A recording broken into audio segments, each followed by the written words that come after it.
நான் நடுவில் நிறைய கொஞ்சம் ஆக்ஷன்ஸ் படம் வெட்டு குத்துன்னு போயிட்டேன், திருப்பி வந்துட்டேன்.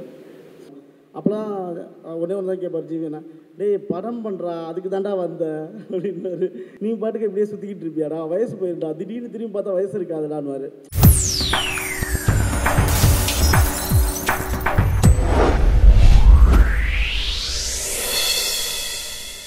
படம் சைரன் 108.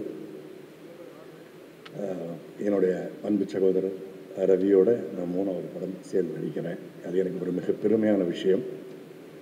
அது மட்டும் இல்லாமல் சக நடிகர்கள், மிக முக்கியமாக கனியோட, நானும் கனியும் கிட்டத்தட்ட எங்களுக்கு ஒரே மாதிரியான பயணம் வாழ்க்கையில். கொஞ்சம் அங்கங்கே வித்தியாசப்படும். தம்பியோடு திரும்ப நடித்தது எனக்கு ரொம்ப மகிழ்ச்சியான ஒரு சமாச்சாரம். நிறைய பேசிக்கிட்டு இருப்போம். ஒரு நல்ல அருமையான ஒரு வைப் வந்து இந்த படம் கொடுத்தது. கீர்த்தி ஆகட்டும், அனுபமா, மற்ற நடிகர்கள் எல்லாரும், அஜய், எல்லாருமே நல்லா இருந்தது படத்தில். ஆண்டனி பாக்யராஜ் வந்து ஒரு ரைட்டராகவே எனக்கு முன்னாடி நல்லா தெரியும். நிறைய படங்கள் அவர் நான் சந்திச்சிருக்கேன். மிக திறமையான இயக்குனர். ஒரு ஆக்டர்கிட்ட எப்படி வேலை வாங்கணுங்கிறதுல ரொம்ப அழகாக பண்ணுவார். ஒரு கால்ஷீட் தேவை, நாளைக்கு டப்பிங் வரணுன்னாக்கா அண்ணான்னு கூப்பிடுறது ஒரு டியூன் இருக்கும். அந்த வேலை முடிஞ்சிருச்சுனாக்கா அதே அண்ணா வேற ஒரு டியூனில் இருக்கும். அவர் அந்த ரெண்டுக்கும் நீங்கள் கொஞ்சம் கூர்ந்து கவனிச்சிங்கன்னா அந்த வித்தியாசம் தெரியும். அந்த அளவுக்கு ரொம்ப ஷார்ப்பான ஆள். ஸோ ஏன்னா ஆண்டனி பாக்யராஜோட முதல் படம். வாழ்த்துக்கிறேன் தம்பி, ரொம்ப நல்லா வரணும். நிறைய என்கரேஜ் பண்ணி நீ வருவ, நீ நல்லா பெருசாக அச்சீவ் பண்ணுவ அப்படின்னு சொல்லி எப்போ பார்த்தாலும் நல்ல விஷயமா எனக்கு சொல்லிட்டு இருந்தவங்க. ரொம்ப சந்தோஷம் தான். உங்கள் பிளெஸ்ஸிங்ஸ் நல்லா இருக்கும். அப்புறம் என் தம்பி ரவி, தம்பியோட நடிக்கணும்னா ஒரு படம் இல்லை 100 படம் நடிக்கணும். அதாவது சினிமாவில் எல்லாம் தெரிந்தவர்கள் ரொம்ப கம்மி தான். ஆடணுமா ஆடுவார், பெர்ஃபார்ம் பண்ணுவார், ஃபைட் பண்ணுவார், எல்லாமே. அதாவது தம்பியை வச்சு என்ன வேணாலும் நம்ம கன்சீவ் பண்ணலாம். அந்த மாதிரி ஒரு தம்பி. அவருடைய திறமைக்கும் உழைப்புக்கும் இன்னும் அவருக்கான இடம், பெரிய இடம் ஒன்று காத்துட்ருக்கு. தம்பி வாழ்த்துக்கள். ஏன்னா அவரோடு நான் பணிபுரிஞ்சிருக்கேன். நிமிர்ந்து நெல் அப்படின்னு ஒரு படம் பண்ணோம். அதில் அவர் போட்ட உழைப்பு சாதாரண உழைப்பு இல்லை. அவருடைய உழைப்புக்கு இன்னும் பெரிய பெரிய சாதனைகள் பண்ணுவார், பெரிய இடத்துக்கு வருவார். நான் இறைவன்ட்ட வேண்டிக்கிறேன். 108. ஏன்னா ஒரு படம் பண்ணுவதற்காக ஒரு 7-8 வருஷம் முன்னாடி அந்த 108 அலுவலகத்துக்கு போயிருந்தேன். நண்பர் பிரபு அப்படின்னு சொல்லி அவர் தான் அந்த அலுவலகத்துடைய இயக்குனராக இருந்தார்.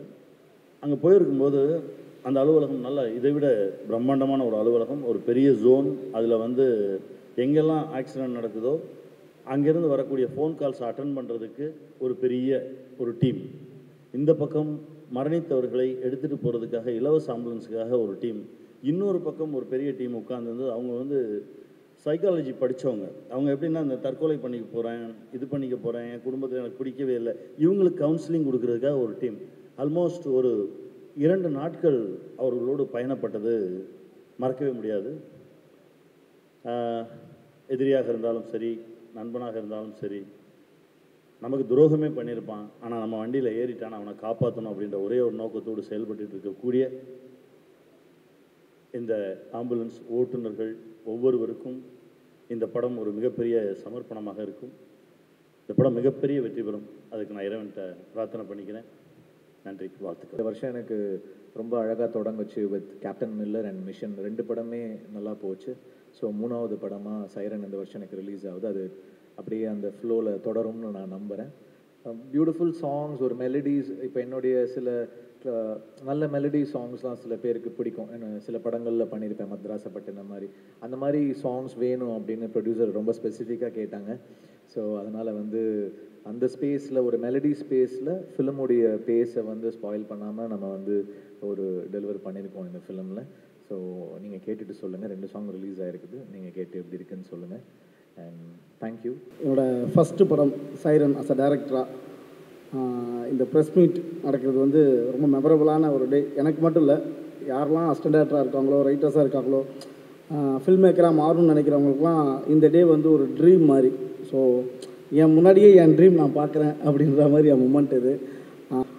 அந்த மாதிரி நான் அசிஸ்டன்ட் டேரக்டராக இருக்கும்போது ஒரு நாள் எடிட்டிங்கில் கவுண்டர்ஸ் ஏதாவது தேவைன்னா அண்ணன் கேட்பார், அடி இங்கே ஏதாவது ஓடிஎஸில் ஏதாவது கவுண்டர் போடல ஏதாவது சொல்லுங்கடா அப்படின்னாரு. அந்த மாதிரி சொல்ல போய் தான் எழுதுறானே நல்லான்னு ஒரு நாள் கேட்டார், நீ எழுதுவியா அப்படின்னு கேட்டார். எழுதுவேன் அப்படின்னா அப்புறம் எங்கள் டேரக்டர் சாம் ஆண்டனும் அவன் எழுதுவான் அப்படின்னாரு. சரி ஓகே அப்படின்னு சொல்லிட்டு ஒரு நாள் ஸ்கிரிப்ட் டிஸ்கஷன் கூப்பிட்டாரு. அடுத்து ஒரு ஒன் ஆர் 2 months பார்த்தா அவர் ஒரு டேரக்டர்கிட்ட சொல்லி விட்டார், அன்னையிலேருந்து ரைட்டர் இரும்பு திரை. அப்படி தான் நான் போனேன். ஸோ அவர் நான் சும்மா ஒரு வேலையை அவர்கிட்ட நான் வேலையை நார்மலாக பார்க்கும்போது அவர் பார்த்துட்டு அடுத்து ரைட்டராக என்னை ப்ரொமோட் பண்ணி விட்டார். ஸோ ரைட்டராக போகும்போது அதுக்கு அடுத்தடுத்த படங்கள் நல்ல படங்கள் அமைஞ்சுது. ஸோ அது ரைட்டிங்லேயே போயிட்டு இருக்கும்போது நான் டைரக்ஷனுக்கான வேலையும் சைமல்டேனியஸாக பண்ணிகிட்டே இருந்தேன். பட் ப்ராப்பராக எங்கேயுமே ப்ளேஸ் பண்ண முடியல கதையை. ஸோ அதே மாதிரி ரூபன் சார் ஆஃபீஸில் திரும்ப ஒரு டிஸ்கஷன், ஏதோ ஒரு கதையை பேசிக்கிட்டு இருக்கும்போது சடனாக கேட்டார், இப்போ என்ன போயிட்டுருக்கு அப்படின்னாரு. அதான் நான் அந்த படம் ட்ரை பண்ணிகிட்டு இருக்கேன் நான் கதை சொல்கிறதுக்கு அப்படின்னா. அப்படியா ஓகே, ரவி சார் எப்படி இருப்பார் அப்படின்னு கேட்டார். ரொம்ப கேஷுவலாக நடந்துச்சு. ஏன்னா இந்த கெட்டப்பில் வந்து நான் ரவி சாரை ஃபஸ்ட் டைம் அப்போ தான் நானே யோசிச்சு பார்க்குறேன். ஏன்னா இப்படி இருக்கவர் எப்படி நான் அந்த ஏஜில் யோசிக்க முடியும். ஸோ நான் இப்படி தான் ரவி சாரை எப்போவுமே நான் படத்தில் பார்த்துருக்கேன், நான் நேரில் பார்த்ததுமே. பட் அந்த கெட்டப்புக்கு ரவி சாரை நான் நினச்சதே இல்லை. ரூபனா ரொம்ப கேஷுவலாக கேட்டார், ரவி சார் எப்படி இருப்பார் அப்படின்னாரு. ஆனால் ரொம்ப புதுசாக இருக்குண்ணா அப்படின்னேன். உடனே இமீடியட்டாக ப்ரொடியூசர் மேமுக்கு கால் பண்ணி சொன்னார். அவ்வளோதான், அடுத்த மீட்டிங் மேம் வந்து கொடுத்தாங்க. அங்கேயிலேருந்து இந்த டே ஸ்டார்ட் ஆகிடுச்சு. ஸோ நான் நிறையா ட்ரை பண்ணனா இது அதெல்லாம் தாண்டி ரூபன்னான்னு ஒருத்தரே எனக்கு தெரியும். அது மட்டுமே என்ன பல வருஷம் சினிமாவில் தக்க வச்சிருச்சு. லைக் நான் அசிஸ்டன்ட் டேரக்டராக இருக்கும்போது ரைட்டராக ஆக்குனுச்சு. ரைட்டர் இடத்துலேருந்து டேரக்டராக கொண்டு போகிறதுக்கு வந்து ரூபன்னான்னு ஒருத்தர் என்னை ரொம்ப பிலீவ் பண்ணார். அவர் கொண்டு போய் சுஜாதா மேம்கிட்ட விட்டார். அதுக்கப்புறம் தான் தெரியுது அவர் ஏற்கனவே சுஜாதா மேம்கிட்ட 2-3 டேரக்டர்ஸை விட்டுருக்காரு. ஆல்ரெடி இங்கே படம் பண்ண கார்த்தி சார், நம்ம அடங்குமர் கார்த்தி, அவருமே ரூபண்ணா ரெக்கமெண்ட் பண்ணி தான் போனாங்க. ஸோ ரூபண்ணா ரெக்கமெண்டேஷன்னாலே அங்கே போய் கதை சொதப்பிடக்கூடாதுன்னு என் மைண்டில் வேறு ஒன்று இருக்குது. ஏன்னா ஆல்ரெடி போனவர் இம்ப்ரெஸ் பண்ணி கதை பண்ணி அது ஹிட் ஆகிருக்கு, பெரிய ஹிட்டு. ஸோ ரூபண்ணா அனுப்பும்போதே அப்படி தான் அனுப்புனார். ஸோ நான் ப்ரொடியூசர் ஷேர் பண்ண மாதிரி ப்ரொடியூசருக்கு வேறு கதை சொன்னேன், ஹீரோவுக்கு வேறு கதை சொன்னேன். ப்ரொடியூசருக்கு சொன்ன கதை அவங்களுக்கு ரொம்ப பிடிச்சிருந்துச்சு. பட் அவங்க ஒரு சின்ன ஹிண்ட்டு மட்டும் கொடுத்தாங்க, இந்த ஜானர் மேபி ஹீரோ வேணான்ட்டார்னா அந்த மீட்டிங் அங்கேயே ஃபினிஷ் ஆகிடுனாங்க. ஸோ அதனால் வேறு கதை பண்ணலான்னு சைரன் தான் சொன்னேன். ஸோ அதுக்கப்புறம் ஹீரோவுக்கு போய் அப்ரோச் பண்ணேன். நான் கொஞ்சம் ரைட்டராக சில ஹீரோஸ் கூட ஒர்க் பண்ணியிருந்தாலும் ரவி சார்ட்ட எனக்கு ரொம்ப பெரிய டவுட் இருக்கும். அவர்கிட்ட மொபைல் ஃபோன் இருக்கா இல்லையான்னு எனக்கு ரொம்ப நாள் டவுட் இருந்துச்சு. ஏன்னா நம்மலாம் பேசும்போது ஒரு 10 minutes ஒன்ஸாவது அது நமக்கு ஏதோ சப்கான்ஷியஸாக ஒரு மைண்டில் ஃபோன் எடுத்து பார்த்துருவோம். ஆனால் அந்த மனுஷன் வந்து 2.5 மணி நேரம் கதை சொல்லுவோம், அப்படியே உட்காந்துருப்பார். அது நமக்கு ரொம்ப என்ன இப்படி கதை கேட்குறாரு, இப்போ நம்ம நல்லா கதை சொல்லி ஆகணும் செகண்ட் ஹாஃப்லாம் அந்த மாதிரி இருக்கும். ஸோ அவரோட டெடிக்கேஷன் வந்து எனக்கு ஃப்ரம் த பிகினிங் அந்த நரேஷன் டேலேருந்தே தெரிஞ்சுது. ஸோ அதுக்கப்புறம் செகண்ட் நரேஷன் ஒரு டைம் போனோம், கதை சொன்னேன், அவ்வளோதான். அதுக்கப்புறம் அவர் எந்த டவுட்டுமே கேட்டுக்கல. ஒரு டெபியூட் டேரக்டரை சாரோட கேட்டகரியில் இருக்க இந்த ஸ்டார் ஹீரோஸ் பிலீவ் பண்ணுறதே ரொம்ப பெரிய விஷயம். ஆனால் ரவி சார் எந்த அளவுக்கு பிலீவ் பண்ணார்னா 75 days ஆல்மோஸ்ட் ஷூட் பண்ணிட்டோம். ஒரு நாள் கூட ஒரு ஷாட்டு கூட அவர் எடுத்ததை காட்டுப்பான்னு கேட்டதே கிடையாது. ஃபஸ்ட்டு டே வந்தபோது நடித்தார், 75th day நடிக்கும் போது அப்படியே தான் நடித்தார். என்ன எடுத்தீங்க, என்ன சீன் பண்ணீங்க, அது எப்படி வந்திருக்கு, அந்த ஷாட் எப்படி வந்திருக்கு, இந்த மாதிரி எந்த கொஸ்டினுமே கேட்டதில்லை. அது ஒரு டெபியூட் டேரக்டராக அவர் நம்ம மேலே வச்சுருக்க அவ்வளோ பெரிய அந்த ட்ரஸ்ட்டை நம்ம காப்பாற்றணும் அப்படின்றது எனக்கு போக தான் தெரிஞ்சுது. நான் நினச்சேன் சரி ஃபஸ்ட் ஷெடியூல் முடிஞ்சோன்னு கூப்பிட்டு கேட்பார் போல், என்னப்பா பண்ணியிருக்கேன்னு. கேட்கல. சரி செகண்ட் ஷெடியூல் போகிறோம், கெட்டப் சேஞ்சு, ஃபஸ்ட்டாவது எங் கெட்டப்பு, அடுத்து இந்த கெட்டப் போகிறோம், மிடில் ஏஜ். அப்போவாது நான் வந்து கணியண்ணா முன்னாடிலாம் எனக்கு தெரியாது. எல்லாருமே கணியண்ணனை பற்றி ஒரு ஒப்பீனியன் சொல்லுவாங்கள்ல, நல்லவர். அதே மாதிரி தான் அவர் ரியாலிட்டிலேயே அப்படி தான் இருக்கார். எனக்கு கணியண்ணனை பற்றி அந்த ஒப்பீனியன் மட்டும் தான் இருக்குது. ஒரு காலில் தான் ஃபோன் பண்ணி சொன்னேன், கதை சொல்லினேன். அப்போது சார் ஹைதராபாத்தில் இருந்தார். அப்போ சாரோட படமும் ஷூட்டிங்கான ப்ராசஸில் இருந்தது. ஸோ கணியண்ணனுக்கு ஃபோன் பண்ணி ஒரு 40 minutes கதையை சொன்னேன். கதையை சொல்லி முடித்தோன்னே கணியண்ணன் ஒன்று சொன்னார், டே தம்பி இந்த படம் ஹிட்ரா. ஏன் சொல்கிறேன்னா, ஒரு கதைக்கு இந்த கதையை தாங்குகிற ஒரு ஹீரோ கிடைச்சா போதுடா, நீ ரவியை பிடிச்சிட்ட, அவ்வளோதான், இந்த கதையை அதுக்கு மேலே அவன் பார்த்துப்பான் அப்படின்னு ஒரு வார்த்தையை சொன்னார். அது அப்போ எனக்கு புரியல சார், ஷூட்டிங் போகும்போது எனக்கு புரிஞ்சுது. ஸோ அந்த கதையை அவர் எவ்வளோ கேரி ஃபார்வர்ட் பண்ணார்னு கணியன் எனக்கு சொன்னது அப்போ புரிஞ்சுது. ஏன்னா கணியனை வந்து ரவி சாரை வச்சு டைரக்ட் பண்ணியிருக்காரு. ஸோ அவருக்கு ஆப்வியஸாக தெரியும். அங்கே கொடுத்த கணியனோட என்கரேஜ்மெண்ட் ஷூட்டிங் ஸ்பாட்டில் எல்லாம் இருக்கும். ஒன் மோர்லாம் வந்து நம்ம கேட்கலாம் தேவையில்லை, நம்ம ப்ளேபேக் 2வது டைம் பார்த்தாலே அவர் ஒன் மோருக்கு போயிடுவார். அவர் ஓகேடா போடா, இப்போ என்னடா வரணும், நடந்து வரண்டா போடா அப்படின்னு. அந்த டைமிங் ஒரு சின்னதாக ஒரு 1 minute கூட ஒரு டேரக்டருக்கு வேஸ்ட் ஆகிடக்கூடாது. அவர் ஒரு டேரக்டராக இருந்தே நடிக்கிற ஸ்பாட்டில் நிற்பார். ஓகே, ஐயோ இவனுக்கு 1 minute வேஸ்ட் ஆகிருமே, போடா நீ போடா டேக் போகலாம்டா அப்படின்னு. ஸோ அந்த என்கரேஜ்மெண்ட்டுக்கு ரொம்ப ரொம்ப தேங்க்ஸ்ண்ணா. அப்புறம் ஜிவி அண்ணன் அவர் சொன்ன மாதிரி தான். நான் ஃபஸ்ட் டைம் அசிஸ்டன்ட் டேரக்டராக இருக்கப்பலேருந்து ஜிவி என்ன தெரியும். நான் மியூசிக் டேரக்டராக நான் மீட் பண்ணி பேசின ஒரே ஆள் ஜிவி தான். ஸோ கடைசி வரைக்கும் எனக்கு ஜிவி தான் அப்படின்னு நான் ஃபிக்ஸே ஆகிட்டேன். ஏன்னா அவ்வளோ பிடிக்கும் அவரோட மெலடிஸ்லாம். ஸோ அவர்கிட்ட நான் ரைட்டராக இருக்கும் போதுமே சரி போய் பேசுவேன், ஷேர் பண்ணுவேன். இந்த மாதிரி படம் போயிட்டுருக்கேன், இந்த மாதிரி ஒர்க் பண்ணிகிட்டு இருக்கேன்னு சொல்லுவோம். அப்போலாம் ஒன்றே ஒன்று தான் கேட்பார் ஜிவினா, டேய் படம் பண்ணுறா அதுக்கு தாண்டா வந்த அப்படின்னாரு. நீ பாட்டுக்கு இப்படியே சுற்றிக்கிட்டு இருப்பியாடா, வயசு போயிருடா, திடீர்னு திரும்பி பார்த்தா வயசு இருக்காதுடான்னுவார். ஸோ அதெல்லாம் யாருமே அக்கறையாக சொல்லணும்னு அவசியம் இல்லை. ஈவன் அவர் படத்துக்கு கூட ரைட்டராக சொல்லி விடுவார். சொல்லி விட்டுட்டு சொல்லுவார், இதோட போதும் டைரக்ட் பண்ணுற வழிப்பார். இதை யாருமே சொல்ல மாட்டாங்க. ஓகே ரைட்டராக இருந்தால் நம்ம படத்துக்கு அவன் எழுதுவான்ல அப்படின்னு நினைக்காம, நீ என்ன வேலைக்கு வந்த, டைரக்டராக வந்த, அதுக்கு இதை ரூட்டாக எடுத்துக்கோ அப்படின்னு ஜிவின் எப்பவுமே சொல்லுவார். அவங்க வந்து ஃபஸ்ட் டைம் இந்த கதை கேட்டு ஒரு 3 டேஸ்க்கு அந்த காப் ஸ்டோரிக்குள்ளே வர்றதுக்கே அவங்க ரொம்ப கஷ்டப்பட்டாங்க. ஏன்னா அவங்க என்கிட்ட சொன்னாங்க, நான் ஒரு ஹீரோ காம்பினேஷன் இல்லாமல் என்னை 7 டேஸ் ஷூட்டிங் பண்ணது நீங்கள் தான் அப்படின்னாங்க.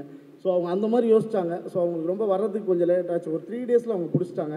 அதுக்கப்புறம் அவங்க அவ்வளோ ஹாப்பியாக, அவ்வளோ கோஆப்ரேட்டிவாக, இந்த கேரக்டர் என்னவோ அந்த கேரக்டர் மட்டும் தான் கேட்பாங்க. மேபி ஏதோ ஷெடியூல் பிரேக்கில் வேறு ஒரு படத்துக்கு போயிட்டு வந்தாலும் அவங்க சொல்கிறது ஒன்றே ஒன்று தான், பாக்கி நான் அந்த படத்துக்கு போயிட்டு வந்துட்டேன், திரும்ப எனக்கு நந்தினியை மைண்ட் செட் பண்ணியிருக்கேன் அப்படின்வாங்க. ஸோ திரும்ப ஒரு 15 மினிட்ஸ் நந்தினியோட கேரக்டரைசேஷன் சொல்லி தான் அவங்க மைண்ட் செட் கொண்டு வருவோம். ஸோ அவங்களுக்கும் தேங்க்ஸ். அவங்க ஆன் தி வேல இருக்காங்க, வந்துடுவாங்க. அதுக்கடுத்து அனுபமா மேம், ஸோ பிரகாஷ் அவர்கள். அடுத்த மியூசிக் டைரக்டர்னு யார் இந்த படத்துக்கு, ஏன்னா எமோஷன் ரொம்ப ப்ளே ஆகிருக்கு சைரன். அதனால எமோஷனை வந்து அழகாக கொண்டு வரக்கூடிய ஒரு மியூசிக் டைரக்டராக தான் போகணும் அப்படின்னு நினச்சோம். நீங்கள் நிபந்தனைகள் பார்த்துருப்பீங்க. அதில் வந்து எங்களுடைய ஃபர்ஸ்ட் காம்பினேஷன் எந்தோ ஜிவி இதுவும் கனி அண்ணன்து. ஸோ ஜிவி வந்து ரீரெக்கார்டிங்கில் வந்து அந்த படத்தை வந்து எங்கேயோ தூக்கிட்டு போயிருப்பார். அந்த ஒரு ஹீரோவுடைய எமோஷனை, ஒரு டைரக்டருடைய டயலாகை அந்த பின்னணி இசையில் பார்க்கும் போது உண்மையாகவே சிலிர்க்க வைக்கிற ஒரு மியூசிக்காக தான் இருக்கும். ஸோ அதனால தான் ஜிவி தான் இந்த படத்தை கண்டிப்பாக பண்ணணும்னு ஆசைப்பட்டோம். அவர்கிட்ட போய் சொன்னோம். அவர் உடனே நிச்சயமாக நான் பண்ணுறேன்னு. அவரும் ஒரு ஃபேமிலி மாதிரி தான். என்னை பற்றி எல்லோரும் சொல்லிட்டாங்க. இருந்தாலும் நான் என்னை பற்றி கொஞ்சம் சொல்லிக்கிறேன். இந்த படத்தில் ஏன்னா கொஞ்சம் நான் கஷ்டப்பட்டு நடிச்சிருக்கேன். 2 கெட்டப்லாம் போட்டு பண்ணியிருக்கேன். முதல் தடவை கிரே ஹேர் அதெல்லாம் பார்த்துருக்கீங்க நீங்கள். ட்ரெய்லர் நீங்கள் எல்லோரும் விரும்புனீங்கன்னு நம்புகிறேன் நான். ஸோ இந்த படத்தில் வந்து எனக்கு ஒரு 2 டைம் லைனுக்கான ஒரு டிஃப்ரென்ஸை காமிச்சு ஆக வேண்டிய ஒரு கட்டாயம் கதையில். 15 years பிஃபோர் அப்படின்னு சொல்லக்கூடிய ஒரு கதை, அப்புறம் ப்ரெசண்ட்டில் நடக்கக்கூடிய ஒரு கதை. ஸோ 2த்துக்கும் டிஃப்ரென்ஸ் காட்டணுங்கிறதுக்காக தான் அப்படி. ஸோ அது வந்து தேவைப்பட்டது கதைக்கு, அதனால் அப்படி பண்ணியிருக்கேன். இது எனக்கு ஒரு புது அனுபவம். இந்த அனுபவத்தை நான் ரசித்து பண்ணியிருக்கேன். நீங்களும் ரசிப்பீங்கன்னு நான் நம்புகிறேன். படம் உங்கள் எல்லாருக்கும் கண்டிப்பாக பிடிக்கும்னு நான் நினைக்கிறேன். ஸோ இந்த படம் நிச்சயமாக குடும்பங்களுக்கான படம் தான். இதில் ஒரு பியூட்டிஃபுல் எமோஷன் இருக்குது. ஒரு ஃபாதருக்கும் டாட்டருக்குமான ஒரு பியூட்டிஃபுல் எமோஷன் இருக்குது. அதுதான் இந்த படம், அதுதான் இந்த கரு. இது நான் ரொம்ப